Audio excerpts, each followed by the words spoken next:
오늘은 서울대 가기보다 쉬운 내 아이 건물주 되기의 저자이신 박익현 대표님을 모시고 인터뷰를 진행하겠습니다. 안녕하세요. 안녕하세요. 네. 네. 대표님, 간단하게 자기소개 부탁드릴게요. 네. 지금 현재 그 건물주 아이 키우기 협회라는 협회를 운영하고 있고요. 그리고 이제 부동산 컨설턴트를 하면서 많은 분들에게 부동산에 대한 인사이트, 그리고 진짜 건물주가 되기 위한 그런 이야기, 그런 방법들을 알려드리고 있는 박익현입니다. 반갑습니다. 반갑습니다. 네. 대표님 지난번 이제 옹달 책방 나와 주셔서 전반적인 이제 어떻게 내 아이를 건물주를 키울 것인가, 그리고 건물주가 된 수익형 부동산의 중요성, 이런 것들 많이 인사이트를 나눠주셨는데요. 오늘은 조금 범위를 좁혀서 이제 실전적인 어떤 수익형 부동산을 이제 꿈꾸시는 저희 시청자분들을 위해서 좀 범위를 좁혀서 얘기를 한번 해보려고 해요. 네. 부동산 시장이 최근에 하락 조정을 좀 받다 보니까 대표님이 책에서 말씀해 주셨던 돈을 벌어서 주지 않는 자산은 사실은 자산이 아니다. 부자가 바라보는 자산은 이 관점이 다르다라는 얘기가 좀 더 와닿는 것 같은데요. 이 부분 조금 설명해 주실 수 있을까요? 그러니까 이제 특히 지난번 한 5년 뭐 그런 기간 동안 네. 뭐 장이 좋아서 뭐 아파트든 주식이든 다 많이 올랐잖아요. 그때 갖고 있었던 자산이 이제 많이 상승하시게 된 그런 경험을 많이 하셨을 거예요.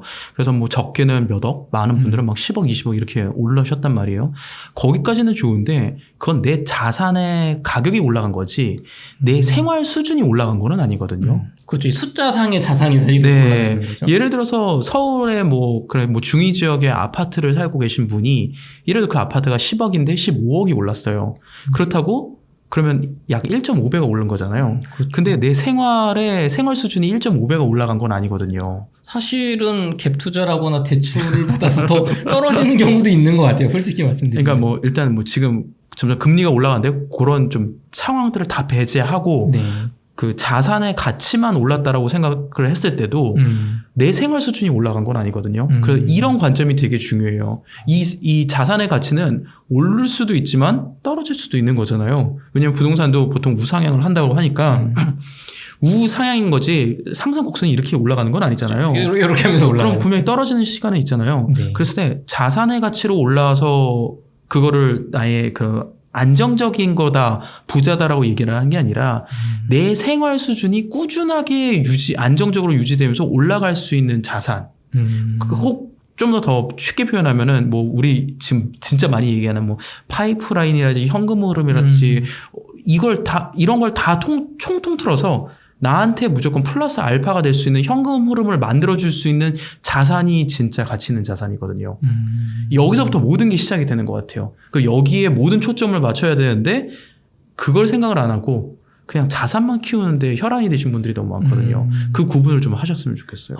그러면은 뭐 내가 아파트가 몇 채니, 뭐 어디에 뭐가 있니, 이런 숫자상으로 보이는 크기보다는 그 자산이 실제로 어떤 수익을 나에게 발생해서 주느냐, 꾸준하게. 네. 그러면은 사실 이거는 어떤 분들은 시세 차익 부동산, 예를 들면 집값이 올랐을 때 팔아서 차익을 챙기는 그런 투자도 뭐 몇 년 단위로 큰 돈을 뭉텅이로 벌 수 있으니까 잘 투자하면 네. 사실 뭐 한 달에 뭐 30만 원, 50만 원, 100만 원 이렇게 버는 것보다 뭐 몇 년 투자해서 1억, 2억 버는 게 더 이득을 버는 거 아니냐. 그쵸. 네. 그런 주장을 하시는 분도 있으신데 대표님은 그거보다는 수익형 꾸준히 오는 걸 이제 쌓아가는 거를 권하시는 그 입장을 가지고 계시잖아요.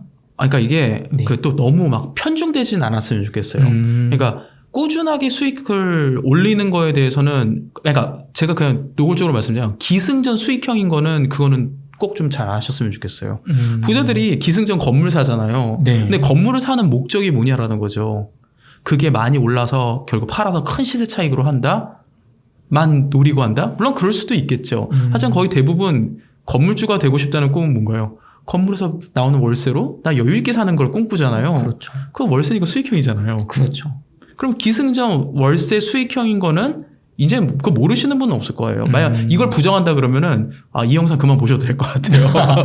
굉장히 강한 말씀 주셨어요. 네. 근데 네. 이게 맞다라고 전제를 깔면은 네. 이제 생각을 해야 되겠죠. 내가 여기서 이 길로 가기 위하면 당연히 건물 가려고 그러면 돈 많이 들어가죠. 돈 많이 들어가. 여기까지 한 방에 못 간다고 하면은 그 돈을 어떻게 마련할 것이냐의 싸움이 될 거란 말이에요. 그렇죠. 그랬을 때 처음에 종잣돈을 또 무조건 수익형으로 한다 그러면 속도가 굉장히 늦어요. 근데 늦어도 또 하는 방법은 있어요. 뭐 그건 뭐 차후에 또 얘기하도록 하고. 네. 그러면 처음엔 이 종잣돈이 당연히 크면 클수록 수익형을 할 수 있는 범위가 뭐 한 채였다가 두 채, 세 채 늘어날 수 있겠죠. 그 밸런스는 내가 맞춰야 돼요. 그리고 어디까지 해서 내가 하겠다라는 구분도 지어야 되겠죠. 이건 정답이 없는 게 그 이유가 뭐냐면 내가 월급 200만 원 받는 사람과 500만 원 받는 사람이 그 월세로 벌어들이는 소득으로 인해서 내가 느끼는 생활의 수준이 올라갔다 떨어졌다는 굉장히 상대적인 거예요. 그래서 월세 50만 원을 받는다고 가정했을 때 네. 500만 원 월 버는 분 입장에서 50만 원은 그렇게 크게 안 느껴져요. 10분의 1 정도. 네. 근데 200만 원 버는 분이 50만 원을 받는다? 이건 굉장히 체감적으로 클 거예요. 그렇죠. 4분의 1이 4분의 1이잖아요. 예. 그러면은 500만 원 받는 분 입장에서는 200만 원은 들어와야 된다는 거거든요, 그게. 그러니까 이 기준은 달라질 수밖에 없어요. 같은 체감을 내려면 완전히 다르죠. 아니면 월 1000만 원 버시는 분도 계시잖아요. 네. 그분이 50만 원 뭐 눈에 들어오기는 하겠어요? 그렇죠. 근데 400만 원이 들어온다 그러면 얘기는 달라지겠죠. 그렇죠. 많이 달라지겠죠. 그러니까 그거는 상대적인 개념인 거예요. 그래서 투자를 했을 때 내가 몇 채를 세팅을 해서 몇 채를 돌릴 것이냐, 네. 아니면은 이 금액 갖고는 이 정도밖에 안 나오면 난 만족을 못 하겠다 그러면은 종잣돈의 그 시세 차익으로 해서 내가 이걸 또 빨리 벌 수 있겠다. 아까 얘기하셨던 2년 동안 뭐 1억을 벌 수 있는데 이걸 네. 포기하고 50만 원씩 2년 동안 해봤자 1,200만 원밖에 안 된단 말이에요. 네, 네. 그걸 할 것이냐? 그거는 내가 버는 부의 상대적인 크기와 기준에 따라서 되게 달라져요. 네. 결국에는 나의 어떤 수입이나 자산 상태에 따라 전략이 달라질 수 있고 네. 만족도 또한 달라질 수 그렇죠. 있다. 네. 그러면은 요즘 그런 분들이 많을 것 같아요. 그 오피스텔, 빌라, 네. 뭐 지식형 산업센터 이런 이런 거 뭐 저도 많이 들어봤습니다. 한 채 사서 네. 뭐 월세 받으면 네. 뭐 얼마나 남아요. 그거 특히나 월 수익이 생기면 요즘 세금도 떼간다는데 네. 직업이 없으면 뭐 지역보험으로 또 들어가잖아요. 네, 맞아요. 그래서 아니 이게 그래도 수익형을 해야 될까요? 아니면 뭐 채수를 늘려야 할까요? 그래서 주저하시는 분들이 많을 것 같아요. 그래서 그럼에도 불구하고 기승전 건물주, 기승전 수익형이 목표라고 생각하시는 것처럼 네. 왜 이렇게 시작을 해야 되나 한번 조금 말씀해 주세요. 여기서 딱 그런 구분을 하면 좋을 것 같아요. 그래서 1억을 갖고서는 네. 월세 50만 원 받을 수 있는 물건을 갖다가 투자를 한다고 가정을 해볼게요. 네. 이 수익형으로. 네네. 그리고 또 1억을 갖고 아파트 갭 투자도 찾으려면 찾을 수 있잖아요. 그쵸. 뭐 물론 서울 거는 좀 힘들 수는 있겠지만 네네. 뭐 경기 이남권이나 지방에 찾으려면 찾을 수 있잖아요. 네네. 제가 여기서 여쭤볼게요. 만약에 대표님께서는 어떤 걸 더 해보시겠어요? 1억 갖고 한다 그러면. 저는 이제 지금은 제가 자가가 됐기 때문에 네. 지금은 조금 더 수익형에 관심이 있습니다. 수익형에. 네. 근데 보통 제가 이렇게 조금 지금 몇 년 전으로 돌아간다면 저는 아마 시세 차익형을 할 것 같아요. 몇 년 전으로. 그러면 지금 그 1억 갖고 네. 시세 차익을 한다는 거는 많이 벌 자신이 있기 때문에 얘기를 하는 거거든요. 그렇죠. 네. 얼마까지 벌 것 같으세요? 예상. 저는 잘 되면은 뭐 한 1억 5천 정도 되지 않을까. 1억 갖고 1억 5천. 네, 왜냐하면 지금 시장이 많이 예전만큼 쉽지가 않기 때문에. 그렇죠. 네네. 그게 잘 되면 1억 5천이잖아요. 그렇죠. 안 됐을 땐. 안 되면은 손해를 보고 팔거나 뭐 마이너스 5천까지 갈 수도 있을 것 같고 최악의 그쵸. 경우엔 혹은 최악을 어디까지 잡아보실 수 있겠어요? 그러면? 최악의 경우는 저는 그러니까 그냥 떨어진 막 2, 3천 떨어진 가격으로 뭐 한 5년에서 7년 못 파는 경우 돈이 묶여 있는 거. 그래서 주택은 막 다주택자가 돼서 네. 뭐 아주 자산이 크다면 뭐 종부세를 맞을 수도 있고 네. 제 집을 팔아야 되는데 얘 때문에 비과세 혜택을 못 받는다거나 그렇게 네. 꼬이는 거를 좀 최악으로 보고 네. 그러니까 이게 실력자분들은 네. 이게 되는 거예요. 그러니까 왜냐면은 마이너스를 따져야 되거든요. 네. 잘 되는 경우는 솔직히 말하면 그건 아무도 예측 못 해요. 잘 되는 경우는 뭐 지난 5년 같은 경우는 말도 안 되게 막뭐 2배, 3배, 4배 막 이렇게 뛰어버렸잖아요. 막 3, 4억 버는 분 지금은 거의 수익률 150%를 얘기하셨는데 네. 그 뭐 200%, 300% 심지어는 막 1000%까지도 거의 주식에서 나올 법한 걸 했잖아요. 네네. 자, 아까 1억에 50만 원씩 만약에 한다고 가정을 해볼게요. 네네. 그럼 1억은 당연히 손해보는 돈은 거의 아닐 가능성이 많아요.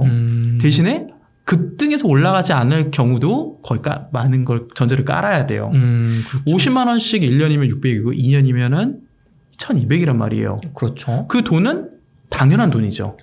그렇죠. 무조건 들어오는 돈이죠. 예, 그러니까 뭐 거기서 물론 세금이나 이런 거 일단 네네네. 제외하고 네네. 그걸 제외하고 그냥 아주 심플하게만 얘기할게요. 네. 1200은 보장된 돈이에요. 그렇게 따지면 연봉 1200이에요, 이거는. 근데 시세 차익 같은 경우는 아무것도 예측을 할 수가 없어요. 그렇죠. 벌 수도 있고 안 벌 수도 있고 손해를 볼 수도 있고 손해를 볼 수도 있고. 네. 자, 내가 만약에 단타로 해서 2년 하고 올라갈 게 너무 확실하고 완벽하게 분석이 됐고 이건 될 수밖에 없어. 그러면 그거 하시면 돼요. 시세 차익을 하시면 돼요. 근데 내가 컨트롤을 할 수 있고 이거를 장기적인 관점에서 가져가고 좀 더 여유 있는 나의 삶의 패턴을 갖다 마련을 하고 싶어 그러면은 수익형을 고려를 해보셔도 좋아요. 제가 무조건 하라고 말씀을 드리는 건 아니에요. 근데 관점의 차이가 되게 달라지는 거예요. 아까 200만 원 받는 월급 200만 원 받는 분이 50만 원이 생기는 순간 굉장히 인생이 다를걸요? 진짜? 사실 자녀 교육비 50만 원을 추가로 쓸 수 있다고만 해도 지금 영상을 보시는 부모님들이 그럼 내가 보낼 수 있는 학원이 몇 개야? 아, 그럼요. 엄청나게 사실은 이게 여유로워지는 거예요. 네. 여행비로 가정 여행비로 쓸 수도 있는 숨통을 틔울 수 있는 부분이 있잖아요. 네네. 근데 이게 아니라 시세에 묶이면은 그 돈을 나중에 환원해서 돌아오기 전까지는 오히려 이득될 수 있는 게 아무것도 없죠. 세금을 따지면 오히려 더 마이너스가 되겠죠. 그래서 세금이 더 늘어나는 거예요. 세금을 더 물론 이제 1억짜리니까 뭐 얼마 되지도 않겠지만, 네. 근데 뭐 갭 투자로 10억짜리 살 수도 있는, 뭐 11억, 12억을 살 수도 있으니까. 실제로 그런 경우는 있습니다. 아니, 뭐 아무튼 그러니까 내가 만약에 장기적인 관점에서 컨트롤을 하면서 안정적으로 이걸 늘려간다고 생각하면은 네. 이런 수익형을 갖다가 따져 보셔야 된다는 거예요. 그냥 당장 1년에 야 이거 세금 떼고 돈 하면 얼마 진짜 푼돈이고 그렇게 생각할 수 있죠. 맞아요. 맞는데 그것도 또 한 가지 생각해 봐야 되는 거냐면 들어가는 돈이 버는 거에 비해서 너무 많기 때문에 그럴 수도 있단 말이에요. 수익형으로 돈을 벌려면 그러면 수익률이 좋아야 되잖아요. 네네. 물론 어려운 영역이에요. 정말 이거 공부도 많이 해야죠. 근데 투자금이 만약 낮다면 제가 1억에 50이라고 했잖아요. 네. 1억에 50이 아니라 3천에 50일 수도 있고 2천에 50이고 1천에 50일 수도 있어요. 그렇게 되는 경우도 있나요? 할 수 있죠. 그거는 근데 이제 제가 또 이렇게 얘기했다고 또 무조건 되는 건 아니에요. 그렇죠. 되는 건 네. 아니에요. 뭐 제가 뒤에서 얘기하겠지만은 공부랑 경험은 정말 중요해요. 거기 플러스 알파가 더 있어요. 이 알파 궁금하신 건 끝까지 한번 보시면 좋을 것 같아요. 영상 만드실 때. 근데 자 재밌는 거는 네.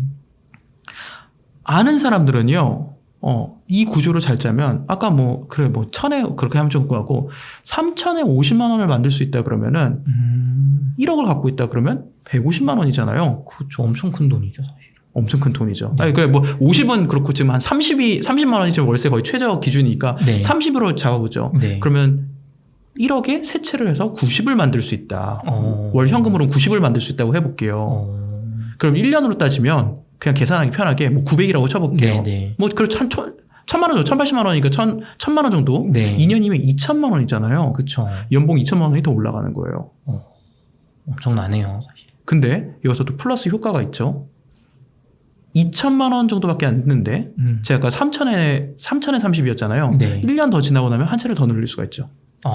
그렇죠. 3천에 30으로 그렇죠. 내가 버는 돈이 그 정도가 되면 1, 2년 지날 때마다 사실은 네, 900씩 하면은 2,700이니까 만약에 내가 내 월급을 조금만 더 아껴서 저축해서 한 달치 했다 그러면은 한 채를 더 늘릴 수가 있겠죠. 그러면 세 채가 아니라 네 채가 되겠죠. 그럼 그다음부터 돌아오는 건 더 커지겠죠. 근데 이 속도가 뭐 이렇게 딱딱딱 하면은 의외로 되게 느려 보이는데 거기서 이런 거를 이용을 해서 이건 조금 지금은 안 맞을 수도 있지만 네. 불가능한 거 아니에요. 그냥 잘 찾아보세요. 네. 대출이 정말 안 나오지만 대출이 나오기도 해요.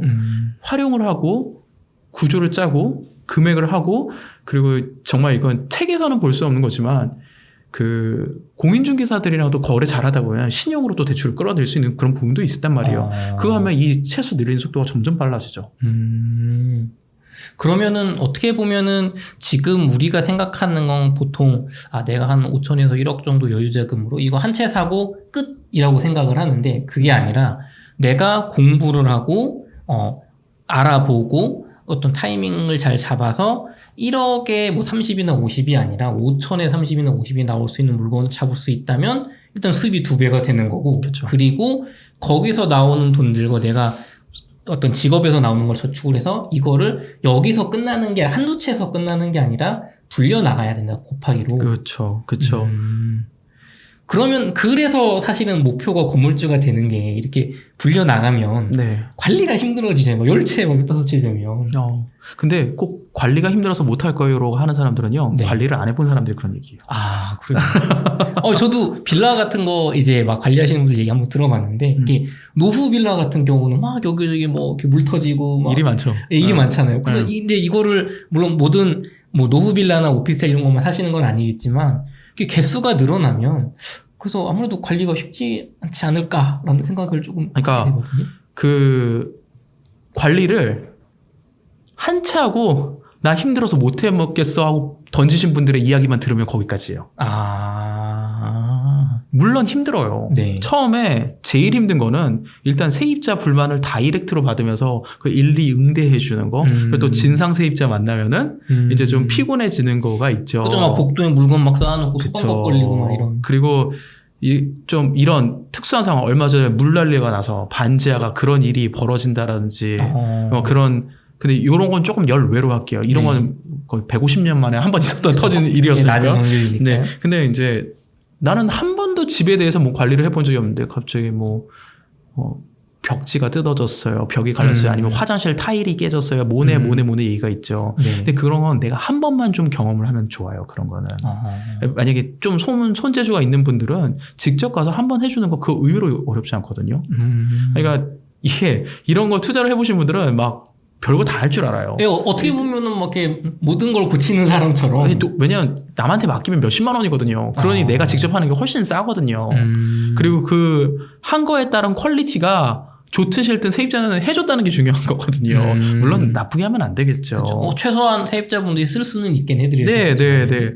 나중에 하면 막 변기까지 뜯어다 붙여 양생하고 막 이런 거 다 한단 말이에요. 그리고 근데 저는 이제 그 뭐 화장실 타일 까기 그것까지는 안 해봤는데 네. 뭐 도배니 뭐 페인트 칠해주기 이런 거 그렇게 어렵지 않거든요. 유튜브 같은 데도 하는 방법 다 나와 있고 그리고 전등 같은 거 조금 이쁘장으로 바꿔주는 거 얼마 안 된단 말이에요. 그러면은 내가 이렇게 뭔가 이렇게 품 잡으면서 이렇게 도도하게 나는 월세만 딱 받을래 하면은 분명히 어려운 부분이 있겠지만 내가 조금만 그건 나중에 채수가 많아지고 그냥 인건비 턱턱 맡겨도 해도 괜찮을 때 초기에는 내가 좀 직접 가서 한번 고쳐보기도 하고 정말 못하겠다 그때는 돈 주고 사람을 써야죠 이제. 그럼 어떻게 보면 우리가 뭐 사업을 하시거나 회사에 이제 취직을 하셨을 때 초창기 때는 제가 막 열정도 넘치고 뭐 모든 지식을 배우고 하겠다는 자세로 막 뛰어들게 되잖아요. 네. 그러다 이제 규모가 커지게 되면은 내가 일일이 하기보다는 이제 어떤 비용을 지출해서 맡기게 되는 건데 그러면 어떻게 보면은 아니 그 정도를 할 생각을 하지 않고 돈을 이렇게 번다는 게 잘못된 거 아닌가라는 생각도 좀 들긴 하네요. 그거죠 이제 그거죠. 시세 차익으로 사람들이 너무 부동산을 관점을 바라보니까 불로소득을 기대하게 되는 거예요. 손 안 대고 그냥 영위만 딱 바꿔놓으면. 네, 그러니까 그 부동산 투자에 안 좋은 시각을 바라보는 분들이 그런 걸 비난을 많이 하죠. 투기라고도 하고 솔직히 한 번 올리는 걸 기대하는 건 투기 심리가 작은 건 사실이잖아요. 근데 저는 그 심리를 얘기하는 게 아니라 한 번에 올라가는 걸 기대하는 게 아니라 꾸준하게 현금 흐름이 나오는 거잖아요. 그럼 거기에 맞춰서 생각해보자는 거죠. 그 200만 원 받는 사람이 한 달 동안 근무하는 시간이 못 있어도 일주일에 20시간씩 한 달이면 80시간을 일을 해야 된단 말이에요. 그렇게 80시간 일해서 200만 원 받잖아요. 그렇죠. 그러니까 1시간으로 따지면 그게 금액이 얼마예요? 그렇죠. 그러면은 거의 뭐 2만 원, 3만 원 넘어가잖아요. 그게. 그렇죠. 근데 이거 이렇게 했는데 30만 원이 나오잖아요. 근데 제가 매달 내가 그렇게 일해야 되냐는 거죠. 한 번만 해보면 되잖아요. 그리고 사람이 한 번 해본 일은 어렵지 않아요. 그건 저도 정말 동감합니다. 네. 처음이 가장 힘들어요. 근데 그거 한 번만 넘어가면 그다음부터는 새로운 일이 아니라 그냥 반복된 일이 된단 말이에요. 그리고 미연에 예상이 되죠. 그러니까 처음에 막 세입자 문제 아니면 집안에 그런 고거 터지는 문제 뭐 특히 이런 작은 수익형 같은 경우 만약 조금 안 좋은 거는 뭐 결론이 아니면은 곰팡이니 이런 문제가 많이 생길 수 있단 말이에요. 네. 근데 이것도 겪어봐야 돼요. 겪어보고 처음에 요거 하나 운영하면서 야, 뭐 30만 원, 50만 원 받는데 들어간 돈이 뭐 40만 원, 50만 원, 4시간까지 하면 남는 거 없어라고 생각하지만 그게 계속 반복되면 그 말이 맞아요. 그러면 남는 게 없다라고 말하는 게 맞아요. 근데 그게 점점 좀 줄어든다는 거죠. 그리고 채수가 많아져서 관리가 어렵다? 정말 관리가 어려울까요? 라는 거죠. 그렇게 따지면 건물주는 건물 하나에 수십 호가 있는데 말라 죽겠네요. 사실 저도 그렇고 이렇게 수익형의 관리가 어렵다는 이야기를 말하는 혹은 들은 분들은 그렇게 여러 채를 관리하시는 분들한테 직접 들은 적은 없는 것 같아요. 그러다 보니까 이제 한두 채 뭐 다가구 같은 거 한번 해보시다가 막 두 손 두 발 들고. 근데 이제 아무것도 안 하셨던 분이 네. 돈 좀 생겼어. 그냥 냅다 꼬마 빌딩 아니면 뭐 다세대 다 그냥 딱 사버린 거예요. 네. 그러면 이제 미치죠. 아무것도 안 했는데 갑자기 여러 채우에서 그 동시다발적으로 연락이 오니까 그러면 힘들 거예요. 그러면 막 건물주 못 해먹겠네. 건물주 됐더니 나 해외여행 다니고 놀 줄 알았는데 그냥 그때부터 갑자기 막 여기 모든 게 얽매여서 아무것도 못하죠. 근데 그럴 수밖에 없죠. 경험이 없잖아요. 그럼 저렴한 금액으로 어떤 그런 시행착오들을 겪어가면서 내가 네. 해결 방법을 찾아야 되는데 네. 그거 없이 좀 시세 차익을 좀 봤으니까 크게 막 여러 채 네. 혹은 비싼 걸 사다 보니까 거기서 이제 적응을 못하는 문제가 있다. 그런 분들 많이 계세요. 그래서 또 그렇게 했더니 막 들어가는 비용 많고 그러니까 소위 그 하우스 푸어가 아니라 빌딩 푸어. 빌딩 푸어라는 빌딩 푸어 분들도 계세요. 어. 근데 이거는 보통 이제 내가 월세랑 내 이자, 대출, 레버리지 이거 계산을 잘못해서 그렇게 되는 경우도 있는데 네. 그 들어가는 게 꼭 돈만은 아니잖아요. 시간도 나의 시간도 돈이잖아요. 그렇죠. 인건비죠. 그거를 갖다가 어떻게 보면 내가 경험치가 없는 사람이 뛰어들었을 때는 거기에 당연히 그만큼 들어가야 되는데 그걸 계산 못하니까 이제 죽겠네 살겠네 얘기가 나오는 거죠. 그러니까 뭐 한 채를 하든 여러 채를 하든 큰 채를 하든 그게 중요한 게 아니라 내가 어느 정도 알고 들어가느냐. 만약에 못하면 그런 관리업체를 해서 할 수도 있어요. 할 수 있는데 그러면 수익률이 낮아지겠죠. 그렇죠. 관리비가 나가게 되니까. 네. 그럼에도 불구하고 플러스 알파가 된다 그러면은 그거는 해야죠. 그게 혹시 부자의 마인드인가요? 그렇죠. 조금이라도 나에게 플러스가 된다면 해야 된다. 그러니까 딱 그런 거예요. 누구는 비싼 걸 사는 게 목표일 수도 있지만 누구는 비싼 걸 사더라도 돈이 되면은 무조건 한다라는 주의가 있어요. 제가 만난 그 부자분들이 그런 마인드가 굉장히 강해요. 단돈 진짜 10,000원이라도. 10,000원을 벌기 위해서라도 뭔가 한다. 네. 누가 나한테 그냥 10,000원 줘요? 안 주죠. 아무도 안 주죠. 그렇죠. 일을 네. 해야 주죠. 다 누군가 내 10,000원을 뺏어갈 그렇죠. 그런 것만 생각을 하잖아요. 네. 근데 누군가 10,000원을 준다 그러면 그거 안 하겠어요? 확실히 저 같은 범인의 마인드와는 다른 것 같습니다. 그럼 말씀해 주신 대로 다주택자로 아파트를 이제 여러 채 소유했어도 네. 각종 세금으로 막 지출만 나가고 요즘 같은 하락기 때 이게 참 수익형 나도 좀 해보고 싶다. 그런 분들이 많으실 것 같아요. 그러면 지금이라도 어떤 나의 자산 포트폴리오를 100% 수익형으로 당연히 가는 건 아니지만 이제 수익형 투자를 한번 이제 플러스 해보면서 시작을 해보고 싶은 분들한테는 방금 어떤 공부가 되게 중요하다고 하셨잖아요. 어떤 공부가 필요할까요? 구체적으로? 아니 또 공부 얘기하면은 또 드립다 책을 보시고 어마어마한 걸 생각하시는데 네. 저는 일단 공부보다 먼저 경험이 제일 중요하다고 생각을 해요. 공부라기 어떤 지식적인 책 같은 그런 공부보다는 경험. 그러니까 어느 정도의 지식도 필요한데 네. 이 투자자들이 막 지식이 진짜 많아서 그걸 잘하는 게 아니거든요. 네. 만약 지식이 많아서 이 투자를 잘한다 그러면 뭐 대학 부동산학과 교수님들은 엄청난 부자셔야 되잖아요. 솔직히. 그렇죠. 근데 아니잖아요. 네. 오히려 그게 아니거든요. 오히려 투자는 더 단순할 수도 있어요. 그 지식적인 측면에서는 경험의 일환으로 거서 이제 변동성, 그러니까 그런 변수들을 갖다 내가 얼마나 잘 처리하느냐 이런 건 지식이 아니라 경험이거든요. 되게 물론 그걸 또 지식화해서 이렇게 인터뷰를 하시기도 하죠. 근데 그 가지수를 다 공부를 하고 한다? 오히려 전 그거는 별로인 것 같아요. 그러면은 어떻게 내가 가진 돈 전부를 수익형으로 투자하기보다는 일단 소액으로 한번 내가 시행착오를 겪는 경험을 한번 해본다? 이제 접근이 아직 될까요? 그 질문의 답은 제가 못 드린 것 같고 네네. 일단 아까 그 얘기에 대해서 얘기한 거고 네네.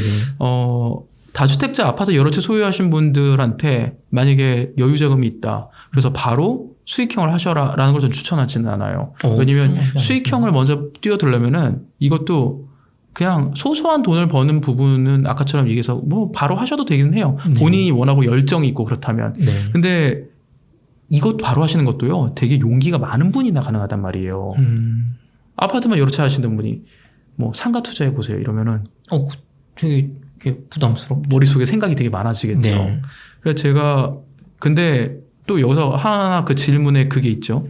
아까 하락장일 때라는 전제가 깔렸잖아요. 네. 기존에 갖고 있는 아파트들이 하락장일 때 과연 안전자산일 것이냐라는 걸 따져봐야 되겠죠. 여기 덕현님도 투자를 해보셨겠지만 아파트가 하락장일 때 물론 다 그렇지 않기를 바라지만 거의 대부분 갭 투자를 했을 거란 말이에요. 갭 투자로 많이들 하시죠. 거의 대부분이 네, 갭 투자일 거란 말이에요. 예. 갭이 아닌 거는 진짜 부자겠죠, 이제. 근데 갭 투자하신 분들이 가장 위험한 건 역전세란 말이에요. 전세가가 떨어져서 곱하기로 여러 채에서 네. 실제로 그래서 전세 사기도 거기서 다 발생된 거고 그 세입자들이 어마어마한 피해를 보는 것도 그런 부분이잖아요. 네. 그나마 요새는 보증보험 많이 가입하셔가지고 그나마 낫지만 그래도 이런 일 터지면 보증보험 있어도 되게 힘들어지는 경우가 많거든요. 네. 그리고 시간도 오래 걸리고 세입자들 마음앓이 가슴앓이 되게 많이 하거든요. 그래서 제가 이제 지금 특히나 다주택자분들 중에 갭 투자나 이런 걸 많이 하신 분들한테는 제가 꼭 얘기를 해드린 게 이런 장 유무를 떠나서 만약에 수익형에 좀 관심 있고 내가 진짜 더 한 단계 업그레이드 되고 싶다 그러면은 기존에 갖고 있던 물건들 중에 몇 개를 정리를 해서라도 과감하게 얘기하면 몇 개를 정리를 하던가 아니면은 이번에 전세자를 바꿀 시기가 됐는데 전세금이 조금이라도 올랐다거나 네. 그러면 전 무조건 반전세라도 놓으라는 거죠. 기존 주택들을 팔고 뭔가 그렇게 들어갈 수도 있겠지만 기존 주택을 반전세화 하면서 어떻게 보면 수익형 투자를 기존 그대로 시작을 한번 하는 거죠. 물론 그렇겠죠. 예를 들어 전세가 1억 5천이 올랐어요. 많이 올랐네요. 네. 근데 지난 5년 동안 그런 경우가 되게 많았거든요. 그렇죠. 지금 특히나 계약갱신권 처음 쓰신 분들은 네, 지금 네. 올라갈 수 있죠. 특히 다 8월에 끝나잖아요. 이게. 네. 그러니까 지금 엄청 많이 뛰인단 말이에요. 이게 5%가 이게 상한제를 넘어서 버리니까 이제. 네네. 그러면 그때 그 전세금에 욕심내지 마시고요. 거기다 인바이 포켓을 하고 싶겠죠. 이제 네. 갭 투자의 목적은 전세금 올라가면서 그렇게 하는 것도 있으니까. 네. 그런데 지금 같은 하락장에서 이게 만약에 역전세 치면은 나중에 뒷감당이 안 된단 말이에요. 잘못하면은 진짜 차라리 그거를 갖다 그만큼만 반전세로 돌리시라는 거죠. 제가 누군지 얘기 못 했어요. 좀 유명하신 분 중에 한 분이 저한테 그런 얘기를 듣고 네. 그분이 여러 채 갖고 있던 건 중에 딱 1억 5천이 올랐단 말이에요. 전세금이. 네네. 그때 제 이야기 듣고 참았어요. 그리고 그걸 반전세로 돌렸어요. 물론 수익률로 따지면 되게 미비할 수도 있죠. 그리고 얼마 있다가 거기가 역전세가 났어요. 근데 이분은 올리지 않았으니까. 그쵸. 그리고 또 월세는 계속 나오니까. 네. 그러면서 저한테 진짜 지금까지도 고맙다고 얘기하거든요. 그죠. 그렇게 큰 돈이 갑자기 내가 사실은 갭 투자를 많이 하게 되면 1,000, 2,000이라도 급하게 막으려고 하면 그 돈이 없는 경우가 사실 되게 많거든요. 그리고 다주택자 중에서 또 이런 경우 있는 분들이 많아요. 한 지역에 몰빵한 분들이 많단 말이에요. 그럼 그 지역은 다 같이 떨어지잖아요, 보통. 그쵸. 그나마 분산 투자했으면 이걸 막을 수 있는데, 야, 저기 동탄 어디가 좋다더라 해서 이렇게 딱 했다가, 5채 했는데, 1,000씩만 빠져도 5천이 빠진단 말이에요. 그렇죠. 2천 빠지면 1억이 빠진단 말이에요. 그런 거에 따른 대비책이 전혀 안 돼 있다는 거죠, 사람들이. 그럼 대표님, 반전세나 이렇게 월세화를 시키면 그런 쪽에 전세금이 떨어질 때 어떤 조정이 어떤 식으로 이루어지나요? 예를 들면은 전세금이 1억이었는데 한 1억 5천으로 올랐어요. 네. 나는 5천만큼을 그냥 월세로 바꿨어요. 네. 근데 이제 이 지역이 다시 1억으로 떨어진다고 하면 나는 1억에 뭐 몇십 월세를 받고 있잖아요. 네. 이럴 때 세입자들한테 조정은 어떤 식이 되게 되나요? 일단 그 기간 동안에는 상관이 없겠죠. 그 기간 동안 계약 기간에 상관없죠. 상관이 없겠죠. 네. 그리고 나서 그때 거기 그 시세대로 바꾸면 되는 거죠. 그럼 1억에 뭐 30 받고 있으면 30으로 없애고 1억으로 돌아가면 네, 돌아오면 되는 거죠. 그럼 난 손해볼 거 없잖아요. 그렇죠. 그 기간 동안에 나는 월세를 벌써 받았으니까. 그러면 어떻게 보면은 이게 내가 전세금을 계속 올려서 뭔가 시세 차익을 노리는 거는 이 전세가 떨어졌을 때 리스크를 확실히 지는 건데 네. 이 수익형은 내가 그걸 한번 참고 월세화를 시키면 안 떨어지고 올라가면 난 계속 월세가 늘어나는 거고 만약에 예상치 못하게 떨어지더라도 나는 그럼 이 월세 몇십만 원만 포기하면 목돈이 사실 들어갈 일이 없게 되는 거네요. 없죠. 이해가 됩니다. 왜 다주택자분들한테 네. 이 반전세로 한번 시작을 해보시라는 게 네. 이게 되게 현실적인 방법인 것 같아요. 네. 이게 수익형의 첫 시작이에요. 그리고 그렇죠. 또 아파트는 막 이렇게 관리 이슈가 많이 들어가는 게 또 없잖아요. 네. 없잖아요. 그냥 관리단이 다 있잖아요. 네. 이게 전세 농구랑 똑같죠. 그거 하나 신경 써야 되겠죠. 매달 돈이 들어오니 안 들어오니. 그렇죠. 그건 약간 행복한 고민이죠. 네네. 행복한 고민. 물론 이제 또 돈 안 들어오면 그것도 물론 신경 쓰고 해야 돼요. 근데 그거부터가 수익형의 시작이죠. 그거는 다. 그러면 질문을 조금 바꿔봐서 네. 요번에 시세 차익을 좀 거두셨거나 혹은 대표님 말씀을 듣고 그러면은 내가 지금 거주하는 주택에 많은 자산을 깔고 있으니까 요거를 내가 조금 뭐 전세를 간다거나 내가 내 주택을 월세를 주고 월세를 간다는 식으로 한 1억에서 5억 정도 목돈을 한번 만들어 봤다. 네. 해서 과감하게 투자를 했다가 수익형이 답이다. 그래서 과감하게 투자를 했다가 낭패를 보시는 분들이 좀 있다고 저는 들었어요. 네. 초보 건물주 혹은 수익형 투자자분들이 주로 어떤 실수들을 좀 저지르시게 되나요? 아까 서두에 얘기한 게 돈 있으면은 이제 다들 뭐 수익형이 답이야. 이 정도까지는 알았어요. 월세 나오는 게 좋아. 그쵸. 하고 질르는데 네. 문제는 내가 어떻게 보면 이런 분들은 그런 거죠. 방금 돈을 벌었다 그랬잖아요. 네. 나름 자기가 부동산에서 성공을 했다라는 착각 아닌 착각을 하게 돼요. 내가 좀 잘한다, 뭐 성공했다. 근데 엄밀하게 말하면 보통 거의 대부분 아파트의 가격이 올라가서 아니면 뭐 주식이나 비트코인 그런 부분의 가격이 올라가서 나의 종잣돈이 생긴 거지. 네. 내가 수익형으로 돈을 모은 건 아니잖아요. 그렇죠. 전혀 다른 분야의 투자였던 거죠. 근데 돈은 좀 생겼어. 꽤 생겼어. 그러니까 내가 좋은 것도 투자를 할 수 있단 말이에요. 소위 말하는, 그러니까 남들이 봤을 때도 예를 들어 상가 투자라고 한번 얘기를 해볼게요. 네. 누구나 딱 대로변에 코너 자리에 네. 그리고 또 역세권이야. 누가 봐도 좋네요. 네. 그리고 수요도 이렇게 끊임이 없어. 네. 그런 곳은 당연히 가격이 비싸겠죠. 자, 시장이 되게 정확히 뭐냐면 비싼 만큼 또 별도로 마케팅을 하지 않더라도 사람을 끌어들이기 쉬우니까 잘 된단 말이에요. 네. 근데 비싼 만큼 그 매가가 비싼 만큼 월세도 비쌀 수밖에 없잖아요. 네네. 비싸면 좋은 거 아닌가요? 그러면은 임차인들이 쉽게 들어올 수 있겠냐라는 거죠. 월세 임대료가 비싸니까 당연하죠. 그러니까 뭐 이렇게 작게 커피숍을 하신다거나 이런 분들은 접근할 수가 없는 가게가 되는 거네요. 뭐 그럴 수도 있죠. 근데 또 거기에 많은 업종들이 있단 말이에요. 네.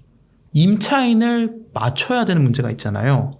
그럼 우리는 보통 그냥 부동산 가서 맞춰주세요 하면은 그쵸, 뭐 얼마에 몇십만 원 여기 뭐 구해주세요 라고 하면 잘 될 것 같지만 지난 2년 동안 무슨 일이 있었나요? 코로나 이슈가 있었잖아요. 네. 그때 엄청난 공실이 생겼단 말이에요. 네. 임차 맞추는 일이 보통 일이 아니었단 말이에요. 그렇죠. 다들 장사가 안 되시니까. 그리고 기임차인들이 있을 경우에도 월세를 깎아주면서까지 이득을 있게 하려고 막 건물주들이 어마어마한 전략을 세우고 그런 걸 했단 말이에요. 이런 어떻게 보면 현실적인 고통, 아픔이 있는 건데 네. 일반인들 눈엔 그게 안 보이죠. 항상 임차인이 맞춰져 있고 따박따박 나오는 살. 그러니까 되게 좋아 보이잖아요. 네. 난 부럽다 이 생각만 하는 거예요. 근데 아파트에서 돈을 벌었네? 네. 들어갔는데 그 속사정이나 비하인드 아니면 경험이 없는 상태에서 들어가면은 내가 생각했던 거는 전혀 다른 세계가 펼쳐질 수 있다는 거죠. 누구나 쉽게 돈을 버는 게 아니라 그 공부도 해야 되고 그런 임차인을 맞춘 또 현실적인 어떤 스킬들도 있을 텐데 그런 거 없이 샀는데 안 맞춰줘. 네. 관리비도 비쌀 거고. 그쵸. 대출을 받았다면 이자는 계속 나가죠. 나가죠. 아. 그리고 그것도 생각해야 되는 게 아파트랑 수익형은 성격이 너무 달라요. 아파트는 내놓으면 팔리는 확률이 되게 높죠. 황금성이 좋은 시장이잖아요. 네. 상가나 오피스텔 이런 수익형들은 아파트보다 황금성이 좋지 않단 말이에요. 그렇죠. 팔기가 쉽지가 않죠. 그러면 내가 막상 샀는데 계속 마이너스가 나는데 팔고 싶죠. 네. 마이너스를 보더라도 안 팔리면 어떻게 되나요? 그러면 그럼 계속 다달이 이자는 나가고 네. 손해는 커지고. 그것도 알아야죠. 그러니까 아. 그것도 모르는 상태에서 그냥 뛰어드는 거죠. 돈 된데 혹해서 뛰어드는 거죠. 가끔 그 어떤 채널 같은 거 보면은 네. 이제 막 전화해보세요 하면 이제 막 연결해 주거든요. 그 신도시의 상가들. 정말 위험해요. 신도시 상가들. 아. 그리고 여차하면 내가 거기서 장사해서 이걸 갖다 살리겠다는 생각까지도 해야 된단 말이에요. 아, 건물주가 내가 수익형 부동산을 투자한다는 게 특히 상가 같은 경우는 여차하면 내가 뭔가 아이템을 가지고 거기를 살려보겠다까지도 생각을 네. 해야 된다. 예.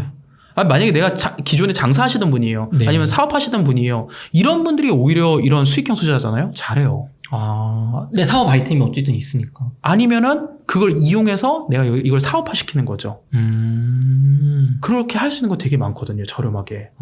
그러면 임대료가 안 나가잖아요. 내 거니까 어차피. 그렇죠. 내 가게에서 하니까. 그러면 내가 내부 인테리어 조금만 바꿔주고 지금 진짜 어떻게 보면 1인 사업, 무자본 창업 할 수 있는 거 되게 많거든요. 네. 거기다 그냥 맞추는 거예요. 그냥 거기다가. 그러면 저도 요즘 집 앞에 가다 보니까 그게 무인 라면 가게 같은 게 하나가 생겼어요. 네. 그러면은 우리 일반 시청자분들이 보시기에 내가 특별히 이렇게 직장 생활 하시는 분이라고 하더라도 그렇게 어떤 사업 아이템화를 할 수 있는 그런 예시가 혹시 조금 있으실까요? 우선 무인 창업 제가 종류 한번 쫙 얘기해 볼게요. 되게 많아요. 네. 일단 제일 대표적으로 처음 시작했던 게 그 코인 빨래방이라고 있었잖아요. 네네. 그것도 있고 요새는 그 카페 중에서 북카페 같은 경우도 무인으로 많이 운영한단 말이에요. 그리고 그냥 카페도 그렇게 많이 돼 있잖아요. 네네. 그리고 거기서 이제 조금 더 나가면은 밀키트 같은 거 판매를 갖다가 무인으로 하는 경우도 있어요. 저희 집 앞에도 있습니다. 네. 그리고 문방구도 요새 무인화 많이 됐단 말이에요. 문방구도 찍기만 하면 되는 거. 특히 신도시에 좀 많이 생기고 있단 말이에요. 네. 문방구도 있고 그 다음에 그 소위 말하는 숙박업소들도 무인화 많이 되고 있어요. 무인 모텔은 예전에도 좀 있었죠. 무인 모텔도 있는데 네. 무인 고시원도 있단 말이에요. 아. 고시원은 굳이 사람이 있을 필요가 없죠. 관리하는 경우만 있으면 되니까. 그쵸. 항상 상주할 필요는 없는 거죠, 네. 사실. 그리고 이거는 뭐 조금 다른 영역일 수 있는데 무인 세차장도 있죠. 네, 그쵸. 무인 세차장 있죠. 예. 그 무인 세차장만 있나요? 무인 렌탈 스튜디오도 있죠. 무인 음악실, 연습실도 있죠. 그렇죠. 지금 제가 얘기한 것만 해도 10개가 넘어요, 지금. 아. 그러면 내가 이런 것들을 공부를 해서 어떤 그런 것 중에 좀 접근 가능하거나 내가 어쨌든 이것도 사실 다 모르고 하면 안 되는 것들이잖아요. 안 되죠. 그러니까 어떻게 보면은 이 수익형 투자를 한다는 건 내 뭐 상가나 오피스텔 같은 이런 물건에 대한 공부도 필요하지만 그 안에 들어가는 업종에 대한 사실 공부까지도 추가가 돼야 되는 거네요. 네. 내가 임체는 뭐 맞춰져 있다는 게 아니라는. 그리고 내가 여기서 만약에 사업적인 마인드가 조금만 더 있다 그러면은 그 자리에 지금 예를 들어서 전대차를 놓을 수도 있죠. 그쵸. 지금 공유 오피스텔 많잖아요. 네. 위워크라든지 뭐 패스트파이브나 그런 데들 있잖아요. 이런 데들이 그 건물에 직접 산 경우가 거의 없어요. 다 전대차를 하고 있단 말이에요. 그러면 내가 상가를 갖고 있는데 운영이 안 돼. 그러면 전대차 할 사람을 모집을 해도 되겠죠. 그럼 그런 식으로 어떤 위기를 또 빠져나갈 수 있는. 그렇죠. 방법들이 이런 방법을 알고 그런 일이 안 터지면 좋지만 공실이 일단 터졌어. 네. 공인중개사로 해결이 안 돼. 그럼 이걸 맞추는 게 낫죠. 근데 아예 이런 걸 목적으로 하고 들어가신 분들은 공인중개사 필요 없죠. 이렇게 해서 사업 관점으로 해서 운영을 하는 거죠. 그럼 단계가 사실 하나 줄어드니까 어떻게 보면 수익률이 조금 더 올라올 수 있는 있죠. 부분이네. 네. 이게 공부할 게 참 많다는 생각이 듭니다. 근데 이게 하냐 안 하냐의 차이지 하면 내 수익률이 완전 플러스가 되는 거예요. 안 하면 손가락 빨면서 중내산에 하는 거란 말이에요. 이게 사실은 어떻게 보면 진입장벽이 있는 거잖아요. 그렇죠. 근데 모든 사업에서 진입장벽이 있는 곳은 그거를 들어간 분들은 사실 상당한 수익이 보장되는 경우가 많거든요. 그렇죠. 아무나 할 수 없으니까. 아무나 할 수 없으니까. 그러면은 저도 공부를 열심히 해야겠다는 생각이 드는데요. 대표님 지론이 한 번 사면 강제로 공부하게 된다. 일단 질러라. 이게 어떻게 보면 되게 위험할 수 있는 얘기잖아요. 네. 사실 시세 차이 부동산 일단 등기 한 번 치면 다 공부하게 돼. 사실 이게 어떻게 보면 맞는 말이지만 네. 또 어떻게 보면 지금 것처럼 허락기 때 너 말 믿고 샀다가 지금 어떻게 됐냐 이럴 수 있잖아요. 그러면 수익형 부동산의 투자로 그래서 첫 시작은 소액으로 이제 한 바퀴 돌려봐라 네. 라는 말씀해 주셨는데 네. 조금 뭐 한 바퀴의 의미 혹은 또 어떤 걸 공부하라는 의미였는지 경험하라는 의미 좀 설명 부탁드릴게요. 뭐 이 소액의 투자는 사람마다 일단 다 다른 개념이 될 거고요. 어떤 사람은 5천이 소액일 수도 있고 어떤 사람은 1억이 소액일 수도 있고 네. 이건 개별적인 부분은 되게 다른 거예요. 네. 일단 제가 사라고 얘기한 건 정말 사야 공부가 돼요. 그 전에 부동산을 공부로만 하면 아까 얘기했듯이 그럼 교수님들이 제일 투자를 잘해야 되는데 그런 공부가 아니거든요. 너무 당연한데 부동산을 사는 게 어려운 건 아니에요. 물론 그럼 거기서 얘기 나오죠. 그럼 플러스 되는 거를 갖다 사는 게 되게 어렵잖아요. 네. 월세는 거의 플러스예요. 월세형으로 수익형을 산다 그러면은 시세 차익은 장담 못해요. 아까 얘기했던 하락기에 시세 차익을 한다는 게 쉽지 않단 말이에요. 그러니까 지금 부동산 시장 다 죽었잖아요. 네. 엄청 조용해졌잖아요. 네네. 그래서 바꿔서 저는 수익형을 하는데 예를 들어 그 투자금이 막 10년 동안 1억을 모았어요. 네. 그럼 그 1억짜리 사면 안 되는 거예요, 그분은. 그러면 이 1억이 날아가면은 이분은 10년을 또 일해야 되는 그런 계산이 되잖아요. 그렇죠. 10년. 그게 아니라 내가 만약 이걸 잃어버린다고 하더라도 한 몇 년 다시 해서 금방 모을 수 있는 정도의 소액 투자를 기준으로 삼고 월세를 받는 게 되게 중요해요. 그래서 그 지역을 내가 왜 투자를 하게 됐는지, 투자를 했으면 그 지역을 맞게 했는지, 그때서 돈이 월세가 들어올 때부터 내가 이제 그걸 깨닫기 시작해요. 내가 제대로 투자가 됐는지 안 됐는지, 그리고 내가 준비가 됐는지 안 됐는지도 알기 시작한단 말이에요. 네. 그리고 변수가 없으면 좋겠지만 변수가 항상 생기죠. 그쵸. 뭐 갑자기 뭐 세금 정책이 바뀌어서 바뀔 수도 있는 거고. 그러니까 그렇게 막 뭐 큰 국면적인 거는 어느 누구도 예측은 못하고 네. 그냥 일반론적인 얘기를 해볼게요. 네네. 아니면 아까 세입자 불만 사항이라든지 그런 것들 그런 것들은 그때 경험을 해야지 이걸 미리 알고 들어갈 수는 없어요. 저 뭐 경험하신 분의 강의 정도는 들을 수 있겠지만 사실은 내가 잘 안 와닿아요. 잘 안 와닿아요. 내가 이게 뭐 와닿는 건 아니잖아요. 체감이 안 돼요. 내 일이 아니니까. 근데 당장 세입자 와서 뭐 고쳐주세요. 그러면 그때부터 미치는 그 고치는 부분에서 내가 못하면 싸게 할 수 있는 방법 없을까? 업자들 다 찾아보게 되고 그래 내가 할 수 있어? 그럼 그때부터 유튜브 보면서 자꾸 공구 사러 다니고 이런 걸 한단 말이에요. 이제 맞아요. 저도 예전에 그 아파트를 세를 줬던 적이 있는데 세입자분이 LED 전등이다 보니까 이걸 직접 못 가셨어요. 그래서 아니 그걸 사람을 쓰니까 돈이 되게 비싼데 한 20만 원 줘야 될 거예요. 전등 하나 가는 것도. 내가 갈고 싶은데 저는 그때 막 일이 바쁘니까 생활 때문에 못해서 막 이제 울면서 맡겼거든요. 그래서 이거를 내가 꼭 이거 공부법을 나도 익히고 우리 와이프도 한번 익혀야겠다. 여차하면 우리가 가서 일이. 네. 그래서 부부가 같이 막 도배하고 이런 게 많아요. 네. 그래서 장판 갈고 이런 거 한단 말이에요. 그쵸. 이런 거는 사실 내가 맞닥뜨려 봐야 공부하고 경험하게 되는 거죠. 그 전까지 그 고민은 해보신 적 없으실 거 아니에요? 당연히 없죠. 집 사는 법만 공부했죠. 뭐 누수는 있냐, 곰팡이 있냐. 그러니까 막 그 공사가 너무 큰 건 당연히 못 하죠. 막 배관을 다 교체를 해야 되지. 그런 건 어쩔 수 없는데 그런 케이스가 아닌 거의 웬만한 건 내가 내 손으로 다 고칠 수 있는 거란 말이에요. 근데 그거는 미리 물론 공부도 할 수 있겠지만은 전등 가는 법을 공부한 거와 내가 직접 한번 갈아본 건 완전히 다르거든요. 맞아요. 내가 직접 해본다는 건 정말 중요한 것 같아요. 네. 그래서 일단 투자를 해야 되는 거야. 그러면은 첫 투자는 내가 아직 준비가 부족하니까 내가 그 감당 가능한 뭔가 이렇게 요 정도는 조금 내가 손해를 보더라도 혹은 시행착오를 겪더라도 나한테 그렇게까지 큰 돈은 아니야 정도 되는 수준을 계산을 해서 그거에 맞는 그럼 사실은 내가 그 수준이 누구는 1억이지만 누구는 뭐 한 2, 3천만 원일 수도 있잖아요. 그러면은 퀄리티가 되게 낮은 그런 수익형을 사게 되잖아요. 예를 들면 뭐 시골에 거의 다 무너져가는 뭔가 집이라든가 그런 저가 수익형 부동산 얘기도 한번 듣고 싶어요. 그런 오피스텔 말고 깔끔한 빌라나 오피스텔 말고 저가 수익형 투자용 부동산은 어떤 것들이 있을까요, 대표님? 그러니까 그렇게 막 시골에 다 무너져가는 그런 기준까지는 저도 얘기는 안 드리고요. 네네. 제가 그걸 찾는 기준에 대해서 몇 가지를 얘기하면은 우선 공실 없이 운영되는 곳, 네. 운영될 수 있는 곳, 인근 근방에 수요가 항상 있는 곳, 네. 그리고 수익형이기 때문에 분명히 가족 단위가 아닌 경우가 많겠죠. 1인 가구가 1인 가구가 많이 살 수밖에 없는 지역. 이면서 거기서 플러스 알파로 제일 중요한 거는 들어가는 투자금이 낮은 것. 예를 들어서 서울에서도 최저 월세를 받는다 그러면 30인데 네. 경기도 다른 데서 30이고 저희 지방 어디서 30이란 말이에요. 근데 당연히 매가는 서울이 제일 비쌀 거 아니에요. 그렇죠. 그러면 서울에서 그걸 했을 때는 수익률이 낮겠죠. 낮겠죠. 그러니까 기왕이면 수익률이 높은 걸 가는 게 낫겠죠. 그러면 지금 같은 경우 조금 수익률을 높이면서 네. 안정적으로 한다 그러면 지방 쪽으로 가는 게 맞고요. 지방에서도 공실이 나지 않으면서 운영은 될 수 있는 곳, 그 소위 말하는 그 산업단지라든지 네. 그런 분들이 사는 곳에다가 더 저렴하게 할 수 있는 걸 찾는 게 중요하겠죠.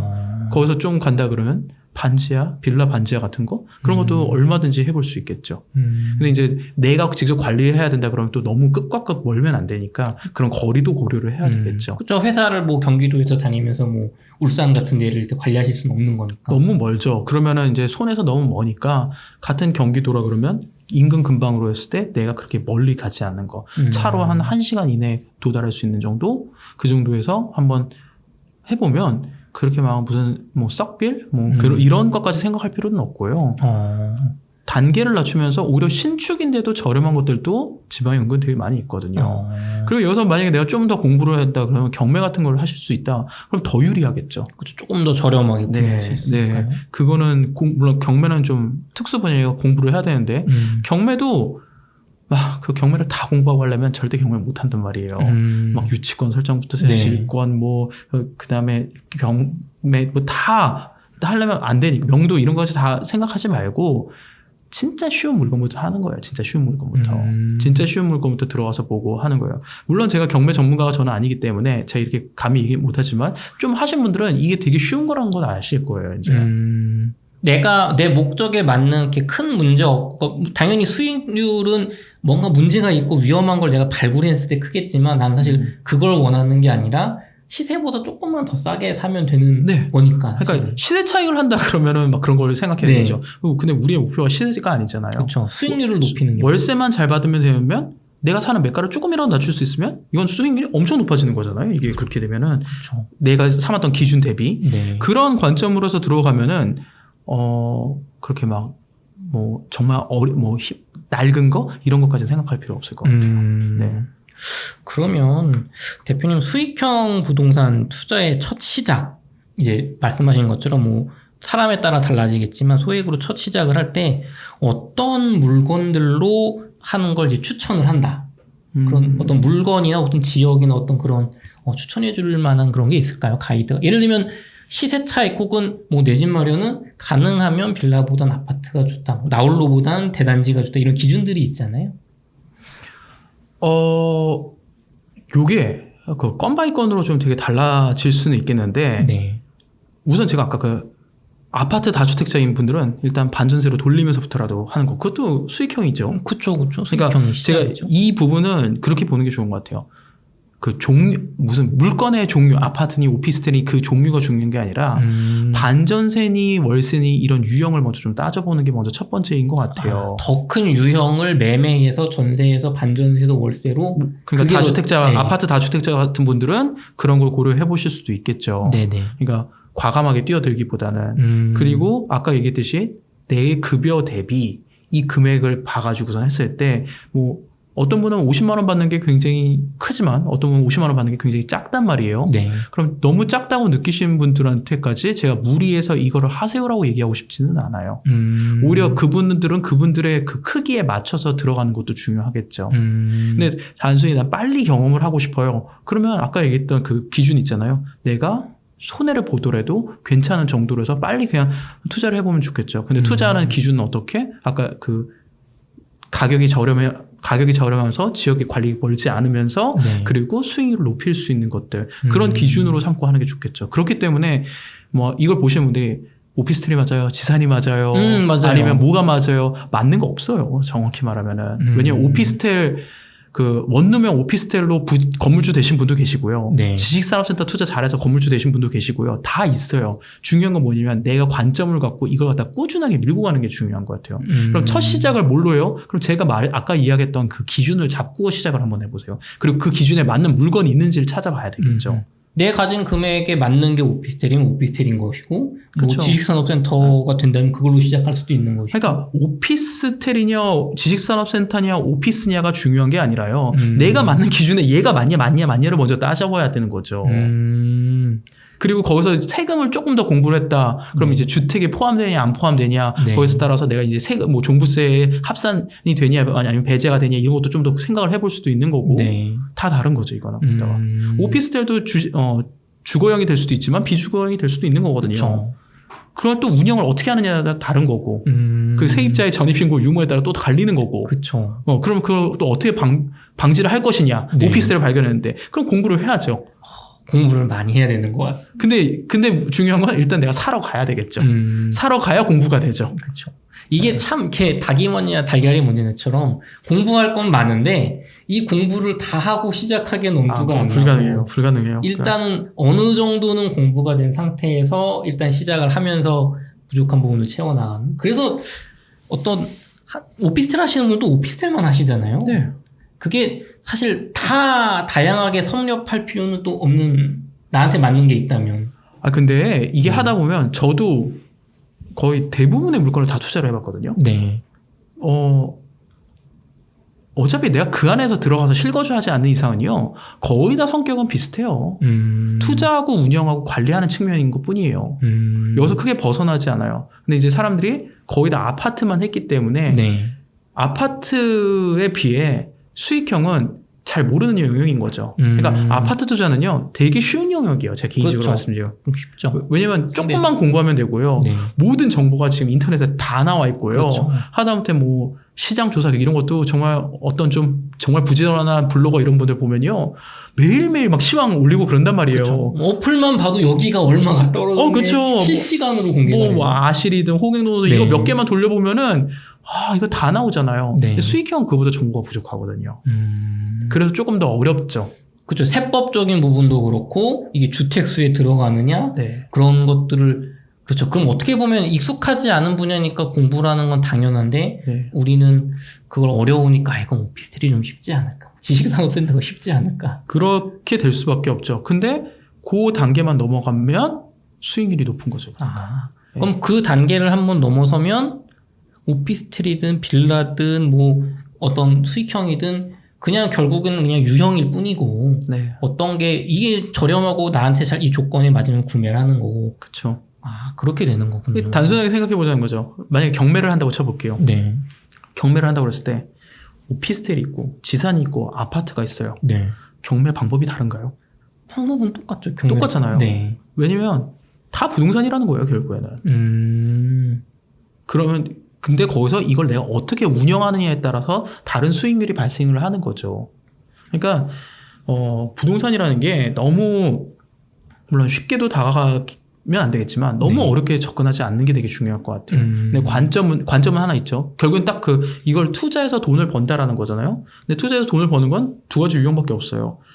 월세냐 아니면 시세 차익이냐, 수익형이냐 시세 차익이냐, 이거밖에 없단 말이에요. 여기서 내가 기준을 잘 세워야 되는 거죠. 그래서 아까 질문이 첫 번째 그럼 이걸 어떻게 투자하면 좋겠느냐라고 네. 했을 때 다들 뭐 찍어주세요 이렇게 얘기할 네, 수 있겠지만 그쵸. 물론 그 시기에 좀 더 편승해서 가기 쉬운 것들은 있죠.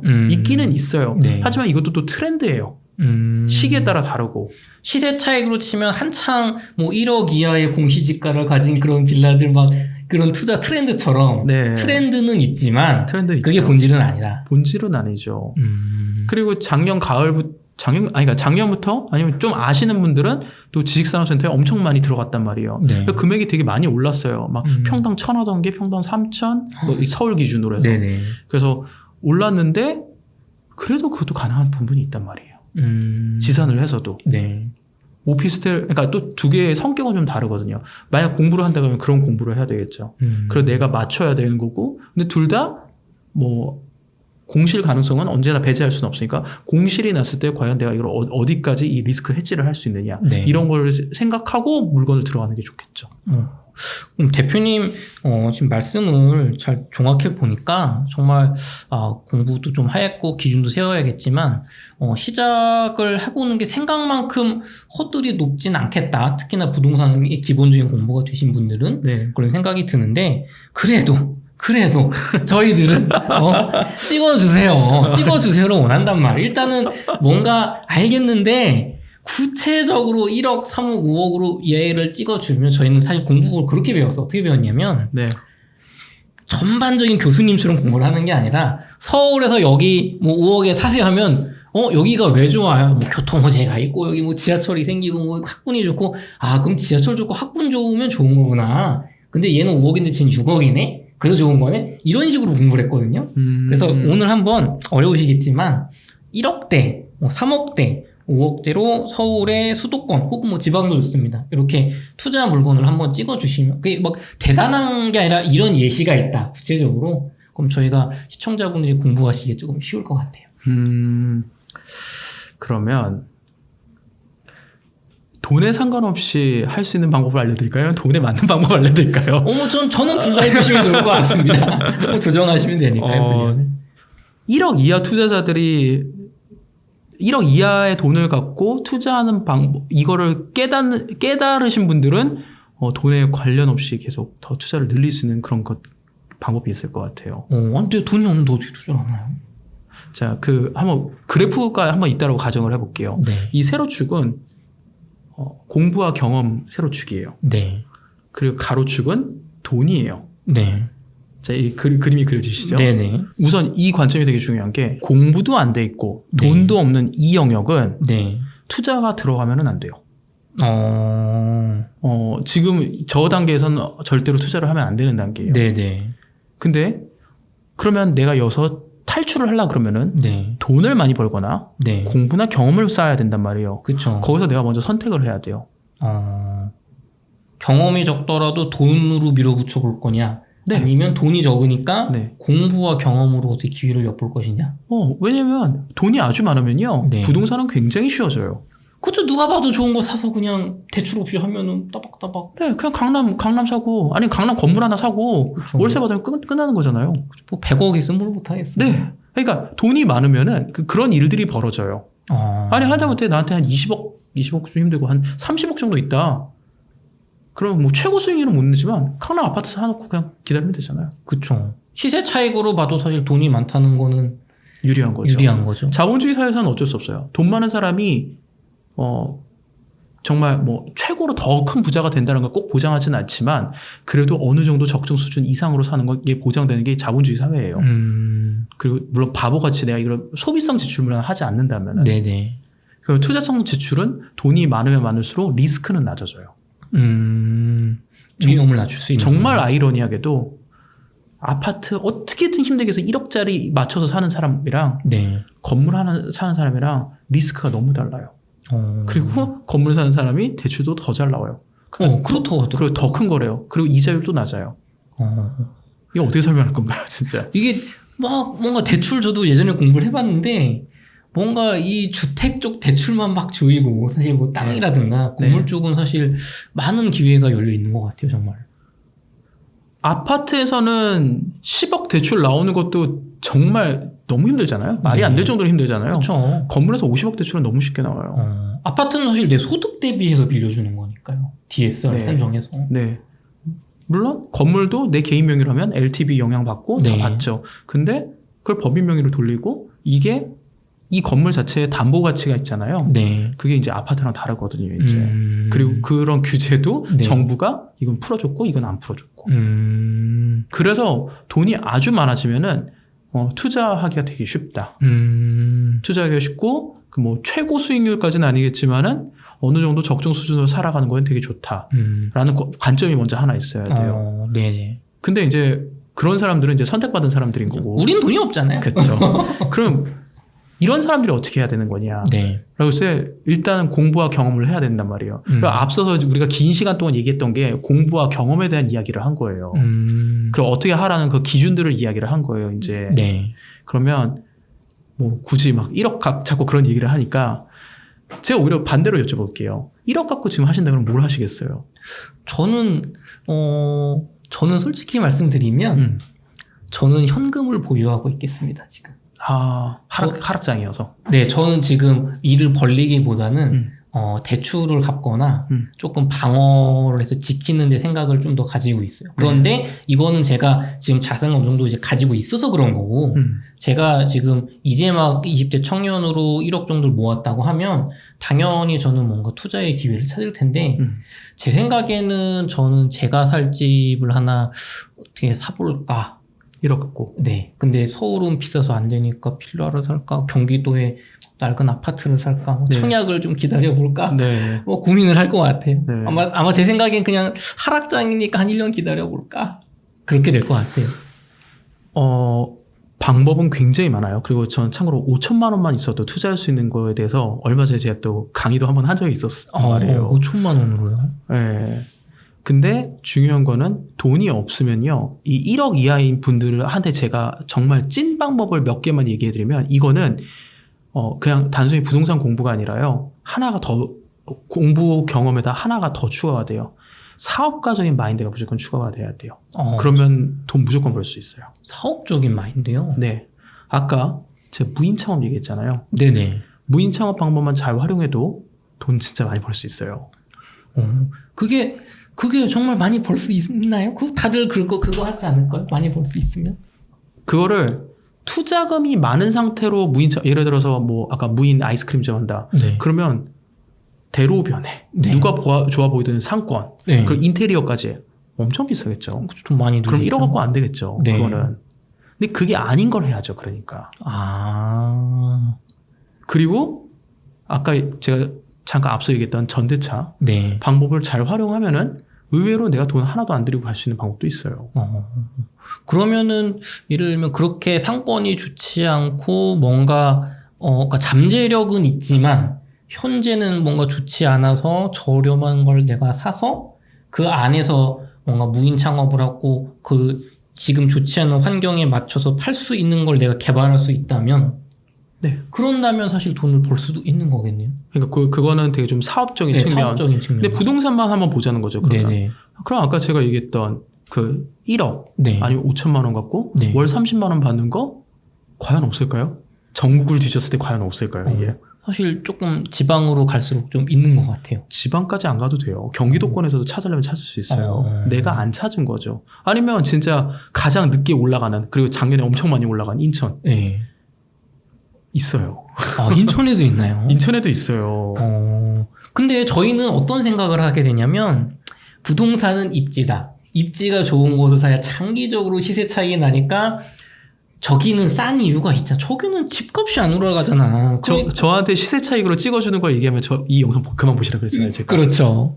저는 수익형을 얘기하고 있잖아요. 그렇죠. 지금. 수익형은 그런 관점이 아니라 그거를 완전히 탈피를 해서 네. 월 수익을 꾸준히 벌어다 줄 수 있는 그런 곳을 찾아야 한다. 1억 이하로 한다면. 1억 이하로 한다면. 1억 이하로 한다면은.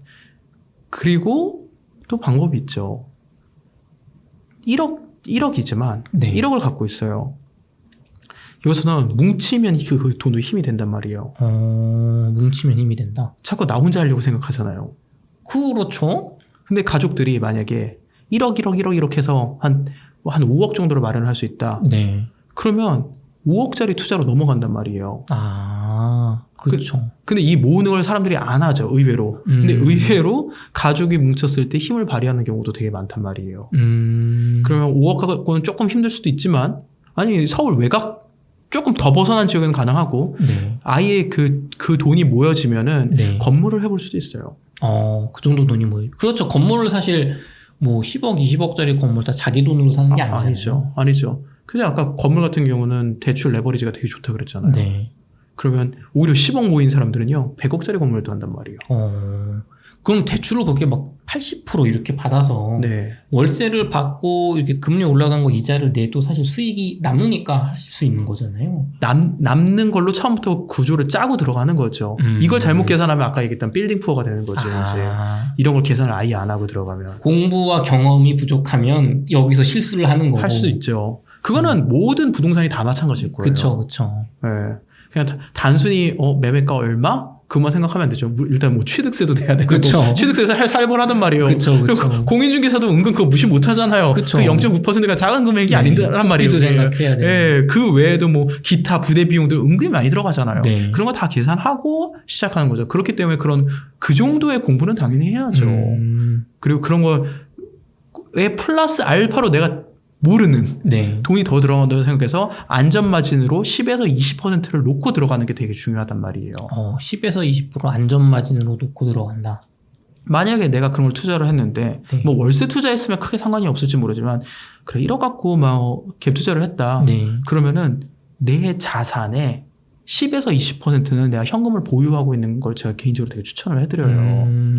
뭐 서로 역전세가 낮다라든지 아니면 진짜 좀 그러면 안 되겠지만 뭐 IMF나 금융위기 같은 건 생각지 못한 변수가 있을 때 그쵸. 그래도 그나마 안전마진을 갖고 있으면은 그거 갖고 할 수 있겠죠. 그래서 1억을 한다고 해서 1억을 다 몰빵하는 게 아니라요. 1억에 10% 20%면 1,000, 2천만 원이잖아요. 네. 그럼 7, 8천 갖고 돌릴 수 있는 걸 생각을 하는 게 되게 중요해요. 내가 가진 전부를 쓰지 말고 네. 일부를 남겨놓으면서 그것도 그 7, 투자해야 8천 기준도 부동산 매가의 7, 8천으로 잡으면 안 되고 네. 부동산 기타 부대비 다 포함된 금액에 이 포함된 금액이 7, 8천으로 잡는 게 되게 중요하단 말이에요. 그렇죠. 뭔가 뭐 수리비도 들어갈 거고 뭐 그쵸. 복비도 들어갈 거고 세금도 네. 들어갈 거고. 근데 이제 수리비는 그거는 이제 10에서 20%에서 해결하는 걸로 보고 그 뭐 딱 살 때 예상되는 금액들이 있잖아요. 네네네. 그런 금액들을 필수 갖다가 비용들. 그 10에서 20% 뺀 7, 8천 그 금액에서 감당하는 걸로 계산을 하고 들어가야 된다라는 게 1억 이하 갖고 투자하시는 분들한테 제일 중요할 것 같아요. 그럼 1억 이하의 금액으로 투자할 때 금액은 뭐 생각보다 우리가 뭐 경기도권만 가도 5천 정도로 뭐 30 정도 수입을 벌 수 있는 곳들은 생각보다 있다. 있죠. 많이 있다. 제가 그렇게 얘기는 안 할게요. 근데 일단 진짜 지금 네이버 부동산 켜서 네. 진짜 수익형 뭐 거의 월세 세팅할 수 있잖아요. 그쵸. 그리고 아니면 전체 일단 뭐 그렇게 하지 마시고 매매가로 해가지고서는 네. 그 금액을 갖다가 1억 이하로 해서 한번 찍으세요. 그리고 아파트 일단 보지 마시고 먼저 그 빌라 오피스텔 그 항목이 있단 말이에요. 네. 거기 찍고 전국을 한번 보세요. 아니 그 전국까지 보지 말고 내 지역에서 가장 가까운 뭐 일단 만약 서울에 있다면 경기도 이남권을 봐야 되겠고 네네. 지방에 계시면 지방 자기 그렇죠. 주변 언저리를 한번 보시라는 거죠. 광역시도 될 수 있고. 네, 그러면 찾으려면 찾을 수 있죠. 그렇죠. 왜냐면 그 금액도 사실 내가 1억짜리 오피스텔을 산다고 했을 때 그 돈이 다 필요한 건 사실 아니니까. 아니죠. 대출이 필요한 거니까. 있어야 되는 거니까. 그 월세는 대출이 있어도 들어오죠. 들어오죠. 왜냐면 소액 그 보증금. 보증금만 보증하면 되잖아요, 네, 진짜. 그쵸. 전세가 이제 대출이 있으면 안 들어오지. 네. 월세는 또 들어온단 말이에요. 그럼 과연 만약에 거기가 뭐 5천만 원짜리 빌라다. 네. 5천만 원이 다 필요 없을 수도 있겠죠, 이제. 그렇죠. 근데 대신에 그런 거를 만약에 채수로 여러 채 한다 그러면은 당연히 이 주택이다 그러면은 세금도 당연히 고민을 하셔야 되겠고. 근데 1억 이하로 여러 채를 한다 했을 때 세금이 거의 정부세는 거의 크게 문제는 안 될 거예요, 거의. 그쵸. 예, 오히려 월세로 다 퉁치고도 남을 네. 정도? 예, 그러니까 그런 것도 한번 이참에 공부해보면 참 좋겠죠. 그러면은 조금 금액대를 높여서 뭐 한 3억 정도 3억 투자금이 있다고 할 때는 어떻게 될 수 있을까요? 그러면 지식산업센터를 들어갈 수도 있단 말이에요. 서울 지식산업센터 3억이면 들어갈 수 있는 것들이 있거든요. 제가 경기도는 제가 솔직히 지금 추천을 못 해드리겠어요. 그 혹시 제가 이유를 여쭤봐도 될까요? 지식산업센터 경기. 왜냐면 다른 주거용 수익형 부동산 같은 경우는 지방도 괜찮다라고 말씀해 주셨는데 아까 수요가 받쳐주는 거예요. 네. 지상 같은 경우는 조금 비추천하신 이유가 있을까요? 그러니까 지방이어도 네. 다 모든 건 수요와 공급의 싸움이거든요. 그러니까 지방이어서 무조건 안 된다라는 게 아니라 거기 그 지역에 지산이 몇 개 없다. 그리고 공실 없이 운영된다. 그럼 눈여겨볼 만하죠. 근데 지금 수도권에서 지산이 공급이 어마어마하거든요. 뭐 지나가다 보면 항상 짓고 있는 것 같아요. 네. 그러면 좋긴 좋은데 분명히 분양하는 걸 잡았으면 분양하는 물건이 그렇게 저렴하진 않았을 거란 말이에요. 그쵸. 그쪽이 이미 다 3년 뒤에 올라갈 피를 다 계산하고 했기 때문에 크게 수익이 안 된단 말이에요. 그리고 공급이 많기 때문에 손해를 볼 가능성이 되게 높아요. 그래서 지금 시기에는 그렇게 썩 맞지는 않아요. 근데 서울권 같은 경우는 금액대가 지금 꽤 비싸기는 해요. 네. 비싸긴 한데 서울은 일단 뭐 아파트도 그렇지만 더 공급 계획이 없단 말이에요. 그렇죠. 그리고 지상 같은 경우는 확실히 물론 특수 목적군에 한해서만 거기서 운영을 했을 때 혜택을 받지만 그 특수 목적군이 되게 많아요. 엄청 많아요. 그들이 거기 들어왔을 때 혜택을 받기 때문에 네. 공실 확률이 굉장히 낮아요. 기업에서 해서 깔끔하게 금전관계가 깔끔한데 공실률도 굉장히 낮다. 네. 그리고 지산 같은 경우는 일단은 그 다른 부동산의 대출보다 대출이 더 잘 나온단 말이에요. 맞아. 그 목적에 맞는 그 네. 임차인 경우 되게 많이 나온다고 저도 그럼 들었어요. 뭐 심할 경우에 뭐 많이 나오게 90%까지 이러면 투자했을 때 이득이 있고 그리고 당연히 이건 주택수에 포함되어 있지도 않고 그쵸. 세금적인 혜택도 누릴 수 있고 그리고 지금 아직도 물론 이 영상이 언제 나갈지 또 달라질 수도 있겠지만은 네. 평당가를 계산했을 때 네. 아파트 대비 확실히 저평가돼 있어요. 지산은. 워낙 아파트가 많이 올랐으니까. 네. 네. 근데 그런 서울권에서 지산 있는 지역 몇 개 안 되거든요. 뭐 문정동이라든지 네. 아니면 영등포라든지 뭐 좀 더 나라 하는 뭐 가산이라든지 구로라든지 뭐 이런 지역이란 말이에요. 이거밖에 없어요. 이거밖에 없는데 여기서 지금 했을 때 어쨌든 수익률이 물론 작년에 비하면 좀 많이 낮아지긴 했어요. 너무 비싸져가지고. 근데도 아직도 값어치는 있어요. 그럼 3억 정도 있으면은 그래도 한 지금 서울 기준으로 한 10평 정도짜리밖에 못하긴 하겠지만 평당 막 3천 막 이렇게 넘어가니까 그런 분들 근데 아까 다른 이건 이제 문정동 기준이고 다른 지역들을 보면 더 저렴하게 할 수 있는 건 찾을 수 있거든요. 네. 근데 거의 못 찾겠죠. 하도 경쟁이 치열하니까. 그래도 들어간다 그러면은 물건은 있어요. 없는 건 아니에요. 그럼 3억 정도 투자를 해서 서울의 지식산업센터 구매를 했다고 하면 네. 대출 이자 빼고 이것저것 떼고 내 손에 남는 월세는 어느 정도 되나요? 그거는 물론 다르겠지만 물건마다 케이스마다 다른데 그래도 지금 바로 찾으면 뭐 100, 150 막 이렇게 나오는 경우도 있어요. 생각보다는 안정적으로 일단 지식산업센터의 최대 장점은 공실이 적다라는 말씀이셨잖아요. 네.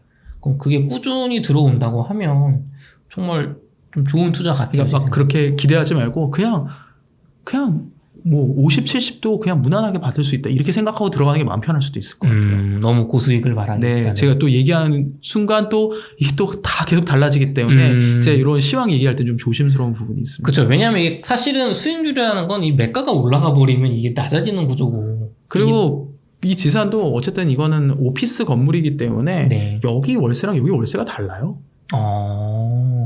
그런 경우도 있어요. 그리고 또 그 남해안이냐 북향이냐 이런 거에다 차이가 또 다 다르고. 일반화만 할 수는 없는 거다. 네. 그냥 그리고 그때 나온 시세에 거기에 맞추는 게 되게 중요해요. 중요한데 어쨌든 이 지산 같은 경우는 월세나 시세 차익도 같이 노려볼 만한 부분이 있죠. 네. 그러면은 구분상가 쪽 얘기를 조금 돌아가 보면 구분상가는 저희가 신도시 구분상가는 받으면 안 된다라는 생각을 가지고 있는데 네. 대표님이 말씀하시는 그러면은 구분상가는 투자 가치가 있는 구분상가, 경험해 볼 수 있는 구분상은 어떤 좀 특징이 있을까요? 일단은 시세 대비 당연히 저렴하게 잡는 게 되게 중요하고요. 네. 그리고 그 상가 건물에서도 네. 이거는 상가를 내가 어느 정도 공부를 하고 상가를 운영할 줄 아는 게 되게 중요해요. 내가 예를 들어서 내가 너무 그러니까 이게 되게 어려운 게 내 상가만 보면 안 되고요. 내 옆에 어떤 업종이 운영하는지도 되게 중요하단 말이에요. 잘 운영하다가도 옆에 이상한 상가 들어와서 말아먹는 경우도 되게 많아요. 경쟁업종 갑자기 생겨버리면. 경쟁업종뿐만 아니라 뭐 나는 애들 대상으로 하는 상가 임차인을 맞췄는데 그 옆에 뭐 약간 노래방 같은 유흥시설이라든지 그런 게 들어와 버릴 수도 있단 말이에요. 엄청 악영향이죠 나는. 그러면 매출이 떨어진단 말이에요. 그러면 이 상가 주인은 임차인은 어쩔 수 없이 나간단 말이에요. 이게. 그렇죠. 그러니까 이런 것들 양쪽 업종 상가도 봐야 되고 네. 그리고 구분 상가라는 건 이거 하나를 통으로 쓰는 게 아니잖아요. 그렇죠. 내 것만 구분해서 쓰는 거잖아요. 네. 그럼 구분해서 쓴다고 했을 때 뭐 공유 오피스를 예를 한번 들어볼게요. 공유 오피스를 한다고 하면은 내가 한 호실만도 운영을 할 수도 있거든요. 네. 그럼 그거는 어떻게 보면 또 전대차를 또 이용을 할 수도 있겠죠. 그걸 갖다가 그런 식으로 활용을 할 수도 있겠죠. 대표님하고 인터뷰를 하다 보니까 전대차라는 단어가 생각보다 좀 많이 등장하는 것 같아요. 사람들이 잘 모르는 영역인데 네. 불법적인 영역이나 합법적인 영역이거든요. 합법적인 영역도 있군요, 이쪽이. 민법에서 네. 이 합법적 본 주인의 동의만 구하고 네. 계약서만 작성하면 이건 합법으로 진행되는 거예요. 저는 그냥 잘 모르다 보니까 전대차는 불법 아닌가 생각을 했었는데 그러니까 서로가 합의가 되면 된다는 거잖아요. 네. 그래서 아까 말씀해주신 뭔가 공실 났을 때 전대차로 위기를 돌파한다거나 그런 게 가능한 거군요. 네. 그러면 이 금액대를 조금 더 높여서 5억대. 5억대. 네. 건물 투자. 건물 투자. 건물 투자. 기승전 건물. 있어요. 근데 이제 내가 만약에 한 5억 정도를 더 끌어들일 수 있다. 네. 그러면 단독 투자 가능하고요. 단독이라는 거. 서울에. 단독 주택을 말씀. 아니 단독 건물주가 통건물. 통건물. 그리고 이제 그러니까 저는 지금 제가 그 시행 사업도 지금 좀 같이 하고 있는데. 네네. 서울에 이제 강남은 안 되고 또 네. 마용성광도 중심부는 좀 힘들고 네. 근데 마용성광 같은 경우도 좀 더 이면도로 안쪽에 있는 주택이라든지 그러면은 한 10억 정도 시드머니로 10억 정도가 있으면은 건물을 갖다가 아예 시도를 해볼 수가 있단 말이에요. 그것도 신축까지도 그렇게 진행을 할 수 있단 말이에요. 그럼 그 건물이라는 형태가 상업적 건물만 말씀을 하시는 건가요? 아니면 근생이 포함된 뭐 다가구나 다세대? 그건 성격에 따라서 다세대일 수도 있고 상가 주택일 수도 있고 선택할 수 있다. 근데 이제 거의 꼬마 빌딩 기준이 되는 거고요.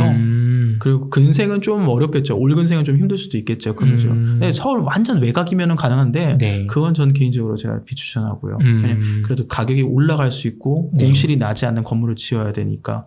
그러면 5억 갖고 있고 누군가 5억을 마련해서 재화로 한 10억 정도를 마련할 수 있다라고 네. 한다 그러면은 건물 투자. 무조건 건물 투자죠. 네. 그러면은 사실은 저희가 첫 시작은 뭐 작게 뭐 오피스텔, 빌라 이런 것들 조금씩 모아서 개수를 늘려 나가다가 이게 너무 관리가 책에서도 그런 말씀해 주셨는데 너무 관리가 힘들고 이제 조금 더 업그레이드를 하기 위해서 이런 것들을 좀 정리를 하고 하나로 뭉쳐서 뭐 아까 말씀하신 상가라든가 이렇게 중간으로 하나 뭉쳤다가 그 위에가 이제 꼬마 빌딩 네. 그 위에 정말 뭐 100억짜리 큰 빌딩 이렇게 올라가셨잖아요. 네. 이렇게 중간에 멈추면 안 되나요? 오피스텔 여러 채 갖고 있는 걸로 멈추면 안 되나요? 그건 내 선택이죠. 예를 들어서 뭐 30만 원짜리 받는 그 원룸형 오피스텔을 20채를 갖고 있으면 네. 600이잖아요. 그쵸. 내가 거기서 만족하고 살아도 돼요. 그리고 안정적이죠. 네. 왜냐면 월세는 거의 떨어지는 경우가 없거든요. 저 떨어지면 본 적이 없는 것 같아요, 월세는. 그러니까 물론 일시적으로 떨어질 네. 수도 있겠죠. 근데 그 월세는 거의 진짜 물가 상승률 반영돼서 올라가는 정도 수준으로만 올라가기 때문에 네. 하락도 워낙 좁고요. 하락은 거의 존재하지 않아요. 네. 이번에 지금 되게 시장 장 안 좋다 그러잖아요. 네. 근데 제가 그거 한번 확인해 보시라고 말씀드리고 싶은 게 이제 한국 부동산원 뭐 이런 데서 나오는 자료들이 있단 말이에요. 네. 거기서 매월 그 시황을 갖다가 올린단 말이에요. 네. 막 이렇게 지도 쫙 해서 빨간색 파란색 네, 올라오잖아요. 올랐다. 근데 거기서 이제 매가가 있고 전세가 있고 월세인데 월세만 유일하게 파란색이에요. 그죠. 올라가고 있다. 네. 거의 아니면 유지. 동률 아니면 올라가는 거. 그렇죠. 전세가 매매가 약세인 반면에 월세는 사실 창. 걔네들은 그러니까 전세가 매매가는 항상 막 올라갔다 내려갔다 난리가 나는데 월세는 그런 게 없어요. 월세는 항상 뭐 평타 아니면은 상승 이거밖에 없어요. 그러니까 너무 쉽게 예측이 되잖아요. 이게 거의 뭐 1, 2년 얘기가 아니라 10년, 20년, 막 30년 이런 얘기란 말이에요. 그렇죠. 그럼 30채를 오피스텔을 가지고 있으면 안정적이다.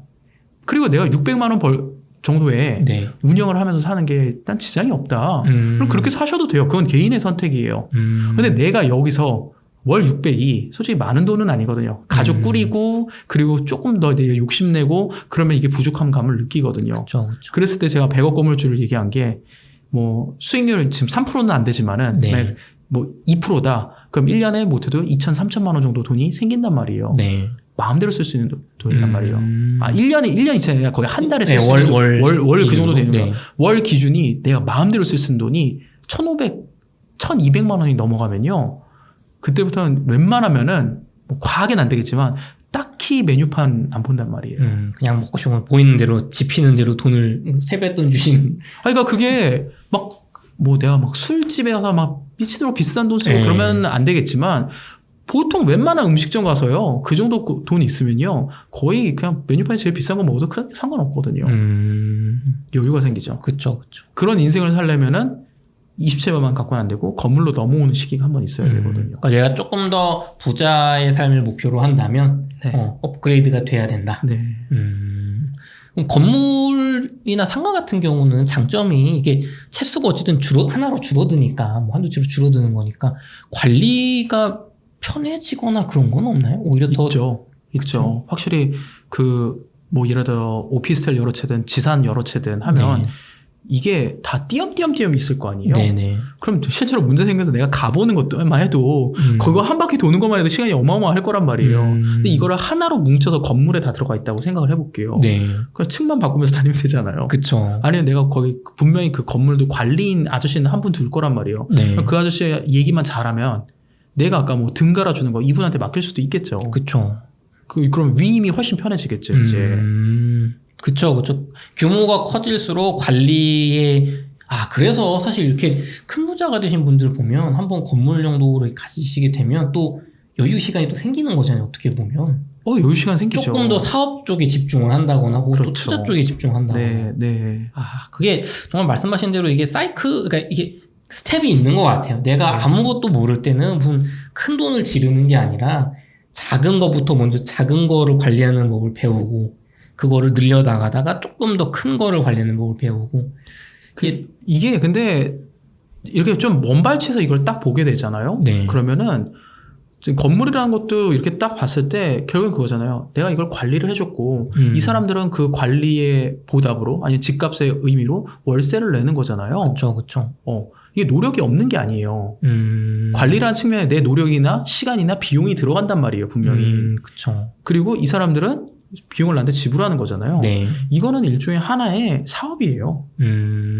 그래서 보통 이 임대 사업자라 그러잖아요, 우리가. 그렇죠. 임대 사업자라고 하죠. 임대 투자자라고 투자자라고 하지 않죠. 얘기 안 하죠. 사업자예요. 사업이에요, 이거는. 그래서 제가 뭐 처음에 초보자들이 뭐 수익형을 뭘 해야 돼요 이렇게 얘기를 하기도 했지만 수익형 조그만 것도 이게 사업이란 말이에요. 이것도 관점을 보면은. 그러면 굳이 이거 안 하고 이걸로 바로 넘어가시는 분들도 있어요. 어떤 유형의 사람이냐면은 내가 사업을 해서 돈을 많이 벌었어요. 네. 이런 분들은 건물 넘으면 이게 빨라요. 사업적 마인드가 있기 때문에. 네. 그런 게 있네요. 과는 다르겠죠. 사업을 하면서 회사를 운영하면서 일어났던 그 변수들. 네. 물론 건물을 운영하면서 일어난 변수들. 성격은 다르겠죠. 하지만 이거에 적응이 빠르셨던 분들은요. 이걸 하실 때요. 훨씬 더 빨라요. 그리고 그걸 그렇게 어렵게 느끼지 않아요. 이거에 비하면 이게 되게 쉽거든요, 솔직히. 그렇죠. 아무래도 이렇게 변수가 일어날 수 있는 게 일종은 상당히 한정적이니까 네. 일어난다고 해도. 네. 그러니까 모든 게 시간의 싸움이고 돈의 싸움이라는 걸 너무 사업가들은 알기 때문에 네. 이거를 뭐 여차해서 내가 이거를 공부해서 아니면 내가 일일이 대응하기 어렵다. 그럼 고용을 할 수도 있겠죠. 네. 근데 고용을 할 때 당연히 플러스 마이너스 알파를 생기겠죠. 이 건물 한 채 운영했을 때 플러스가 되면은 고용주를 쓰는 거죠, 이제. 네. 그리고 나는 내 사업에 더 집중하는, 내 시간이 더 어떻게 보면 벌어들이는 소득이 많다. 그럼 여기에 시간을 쏟는 거죠. 근데 이들을 고용하는 것보다 내가 여기다 시간을 쏟았을 때 플러스 알파가 될 것 같다. 그럼 여기다 시간을 쏟는 거죠. 그거를 항상, 그러니까 사업가는 어쩔 수 없는 것 같아요. 항상 이 생각이 되게 빠른 것 같아요. 그게 정말 저희처럼 투자만 생각하시는 분이나 혹은 뭐 직장 생활 하시면서 어떤 그냥 약간 플러스 알파 정도의 느낌으로 투자하시는 분들하고 전업으로 이제 사업적으로 보시는 분들은 네. 정말 관점이 다르신 것 같아요. 근데 부자들은 다 사업적인 관점으로 보고 있어요. 부자들은 다 그런가요, 정말? 그러니까 100%라고 얘기하지 못하지만 제가 자수성가해서 건물주가 되신 분들은 거의 100%인 것 같아요. 그게 참 부자가 되는 길은 나와 있는데 저희는 따라하기 힘든 것 같습니다. 대표님 오늘 좋은 말씀 많이 해주셨는데요. 네. 끝으로 수익형 투자를 망설이는 시청자분들께 도움되는 말씀 부탁드리겠습니다. 혹시 또 더 하고 싶은 얘기 있으시면 그분을 부탁드릴게요. 이제 부동산이라는 게 되게 물론 부동산 투자를 해서 돈을 많이 벌고 싶은 게 누구나 다 비슷한 심정일 거예요. 그것도 저도 처음 시작할 때는 투자자로 시작을 했었고요. 네. 그리고 좀 솔직하게 돈 벌고 싶다잖아요. 그렇죠. 돈 벌고 싶다라는 그 생각은 저는 맞다라고 봐요. 그리고 그거를 비난해서도 안 되고, 그리고 그게 좀 굉장히 내 개인적으로 좀 남들이 봤을 때는 너무 뭐 구두쇠, 뭐 짠도 이런 얘기를 들을 수도 있고, 아니면 넌 돈에 사로잡힌 노예 뭐 이렇게 얘기를 들을 수도 있겠죠. 근데 시작은 전 거기라고 생각은 해요. 시작점은 누구나 거기고 그게 맞고 그리고 그 금전 욕심은 본능이기 때문에 어쩔 수 없다라고 봐요. 그거를 일단 인정하고 시작은 하는데 근데 이제 시작한 것까지는 좋은데 시작을 했을 때 그 에너지가 있잖아요. 에너지가 있을 때 그거를 진짜 건물주가 되신 분들의 이야기를 좀 들으면서 그 에너지를 거기에 맞춰서 계획에 맞춰서 좀 쏟으셨으면 좋겠어요. 그래야만 진짜 내가 안정적으로 돈을 벌면서 하는 방법을 알게 되지 너무 한쪽에 편중돼서 막 진짜 한방 이런 거에만 너무 편중되면은 뭐 장이 좋을 때야 그게 너무 승승장구하지만 장이 안 좋을 때는 100% 어려움이 있습니다. 그런 걸 좀 넓게 좀 관점도 좀 장기적 관점을 가지시고 그리고 내가 컨트롤할 수 있는 영역이다. 그리고 좀 거기서 조금 더 간다 그러면 사업가적인 마인드까지 좀 하면은 분명히 굉장히 단시간 내에도 건물주, 부자도 가능하다라고 얘기 드리고 싶습니다. 네. 오늘 대표님 나와주셔서 좋은 인사이트 나눠주셨고요. 대표님의 저서인 서울대 가기보다 쉬운 내 아이 건물주 되기 책을 통해서는요, 오늘 영상에서 담지 못한 어떤 자녀 교육 방법이라든가 또 혹은 이제 수익형 부동산 투자에 대한 얘기 좀 더 많이 나와 있으니까요. 한번 그쪽에서 인사이트를 얻어가시는 것도 좋을 것 같습니다. 네, 대표님 오늘 나와주셔서 감사합니다. 네, 감사합니다. 감사합니다.